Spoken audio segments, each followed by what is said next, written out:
ಹೇಳ್ತಾರೆ, ನೀವು ಲೋಕಕ್ಕೆ ಬೆಳಕು. ಇವಾಗ ಕತ್ಲಾಗಿದ್ದೀವಿ, ಅವಾಗ ಈಗ ಬೆಳಕಾಗಿದ್ದೀವಿ. ಈ ಬೆಳಕು ಜನರ ಮುಂದೆ ಪ್ರಕಾಶಿಸ್ಬೇಕಲ್ಲ. ಯಾರು ದೂಷಿಸಿದ್ರು, ಯಾರು ಅವಮಾನ ಮಾಡಿದ್ರು, ಯಾರು ನನ್ನ ಬಗ್ಗೆ ಕೆಟ್ಟ ಮಾತುಗಳು ನೀವು ಸುಳ್ಳಾಗಿ ವಿವರಿಸಿದ್ರು, ಅವ್ರ ಮೇಲೆ ನಾವು ಈ ಬೆಳಕು ಪ್ರವಹಿಸ್ಬೇಕಂತ, ಪ್ರಕಾಶವಾಗಿರ್ಬೇಕಂತ. ಯೇಸು ಸ್ವಾಮಿ ದೊಡ್ಡ ಬೆಳಕು, ನಾವೆಲ್ಲ ಕೂಡ ಆತನ ಮಕ್ಕಳಾಗಿದ್ದೀವಿ, ನಾವು ಬೆಳಕುಗಳು. ಆತನ ಹೇಳಿದಾನೆ, ಆತನ ನಾನೇ ಲೋಕಕ್ಕೆ ಬೆಳಕು ಅಂತ ಹೇಳಿ. ಮತ್ತೆ ನಮ್ಮ ಜೀವಿತ ಹೇಗಿದೆ ಅಲ್ವಾ? ದೂಷಿಸ್ತಾ ಇರ್ತಾರೆ. ದೂಷಣೆ ಭಕ್ತಿ ನಿಮಿತ್ತವಾಗಿ ಪ್ರೇಯರ್ ಮಾಡುವಾಗಲೂ ಕೂಡ ಮನೆಯಲ್ಲೇ ದೂಷಣೆಗೆ ಬರ್ಬೋದು. ಭಕ್ತಿ ಭಕ್ತಿ ಅಂತ ಹೇಳಿ ನೀನು ಬಹಳ ಮಟ್ಟಿಗೆ ಮನೆಯಲ್ಲಿ ಆಲೋಚನೆಗಳಿಲ್ಲಂತ ದೂಷಿಸಬಹುದು. ಭಕ್ತಿ, ಚರ್ಚು, ಆಲಯ, ದೇವರ ವಾಕ್ಯ ಅಂತ ಹೇಳ್ಬಿಟ್ಟು ಮನೆಯಲ್ಲಿ ಅನೇಕ ವಿಚಾರ ತಲೆ ಕೆಡಿಸ್ಕೊಳ್ತಾ ಇಲ್ಲ ಅಂತ ಬೈತಾ ಇರಬಹುದು. ಏನೋ ಭಕ್ತಿ ನೀನು ಬೇಡಬೇಡ. ಒಂದು ಸಾರಿ ನೀನು ಕಂಡುಕೊಂಡಿದ್ದೆ ಶ್ರೇಷ್ಠವಾದದ್ದನ್ನ, ವಾಕ್ಯ ಅನ್ನುವಂತ ಒಂದು ವಜ್ರ ಮುತ್ತನೆ ಕಂಡುಕೊಂಡಿದ್ದೀವಿ, ಪ್ರಾರ್ಥನೆ ಅಂತ ಒಂದು ಆಯುಧ, ಧೈರ್ಯದ ಆಯುಧವನ್ನು ಕಂಡುಕೊಂಡಿದ್ದೀವಿ. ಬಿಡಬೇಡ. ಎಷ್ಟಂತ ಮಾಡ್ತೀಯ ಅಂತ ಯಾರಾದ್ರೂ ಹೇಳಿದ್ರೆ ಬಿಡಬೇಡ. ಯಾವಾಗ್ಲೂ ಚರ್ಚು, ಯಾವಾಗ್ಲೂ ಪ್ರಾರ್ಥನೆ ಅಂತ ಹೇಳ್ತೀಯ ಅಂತ ದೂಷಿಸಿದ್ರೆ ಆಲಯ, ಚರ್ಚು, ಪ್ರಾರ್ಥನೆ ಬಿಡಬೇಡ.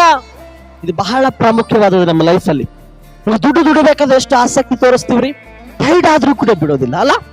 ಇವತ್ತು ನಾನು ಅವಾಗ ಚರ್ಚಲ್ಲಿ ಇರ್ತಿರ್ತೀನಿ, ಜನಗಳು ಡ್ಯೂಟಿ ಮಾಡ್ಬಿಟ್ಟು ಓಟಿ ಬಂದ್ರು ಓಟಿ ಕೂಡ ಮಾಡ್ತೀನಿ. ಓಟಿ ಅಂದ್ರೆ ಎಕ್ಸ್ಟ್ರಾ ದುಡ್ಡು ಬರುತ್ತೆ. ಆರೋಗ್ಯ ಕೆಡಿಸ್ಕೊಂಡ್ರು ಪರವಾಗಿಲ್ಲ, ದುಡ್ಡು ಬರ್ಬೇಕು. ದೇವ್ರ ಜೊತೆ ಸಮಯ ಕಳಕ್ಕಾಗಲ್ವಾ? ನನ್ನ ಜೀವಿತ ಕೊಡಕ್ಕಾಗಲ್ವಾ?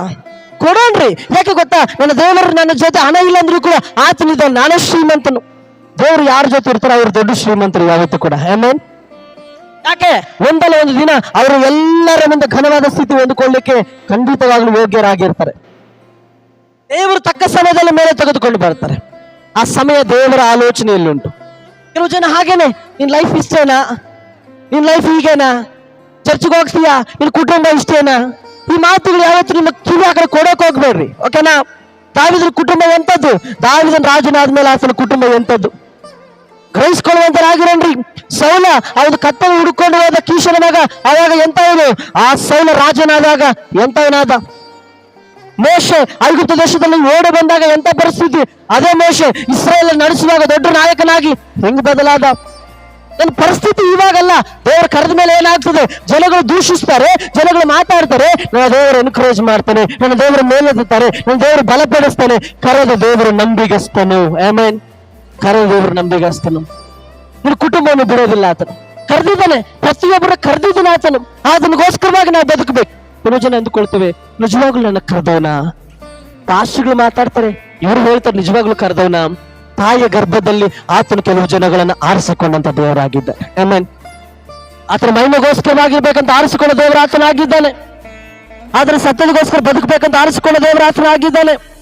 ಜನಗಳ ಮುಂದೆ ಸಾಕ್ಷಿಯಾಗಿರ್ಬೇಕಂತ ದೇವರನ್ನು ಆರಿಸಿಕೊಂಡಿದ್ದಾನೆ. ಕೆಲವು ಕಡೆ ಅಷ್ಟೇ ಮನೆಗಳಲ್ಲಿ ವ್ಯತ್ಯಾಸ ಇರ್ಬೋದು, ನಿನ್ ಗಂಡು ನಿನ್ ಹೆಣ್ಣು ಅಂತ ಹೇಳಿ. ದೇವರಲ್ಲಿ ಭೇದ ಭಾವ ಇಲ್ಲ ರೀ. ಆತನ ಎಲ್ಲರಿಗೂ ಒಂದೇ ರೀತಿಯ ಮಹಿಮೆ ಕೊಡೋ ದೇವರು. ಆಮೆನ್. ಒಂದೇ ರೀತಿ ಘನತೆ ಕೊಡೋ ದೇವರು ಆತನು. ಎಸ್ತರನ್ನು ರಾಣಿ ಮಾಡಿದ ಆತನೇ, ದಾವೀದನ ರಾಜ ಮಾಡಿದ ಆತನೇ. ಪ್ರತಿಯೊಬ್ಬರಿಗೂ ಸಮಾನವಾಗಿರ್ತಾವ ಒಂದು ಸ್ಥಾನಮಾನ ಆತ್ಮಿಕತೆಯಲ್ಲಿ ದೇವರು ಕೊಡ್ತಾನೆ. ದೂಷಿಸುವಂತ ವಿಚಾರಗಳು ಬಂತ, ಕೆಟ್ಟ ಮಾತುಗಳು ಬಂತ, ಸ್ವೀಕಾರ ಮಾಡಿಕೊಳ್ಳುವಂತರಾಗ ಧನ್ಯರಂತ ನಾವಲ್ಲ.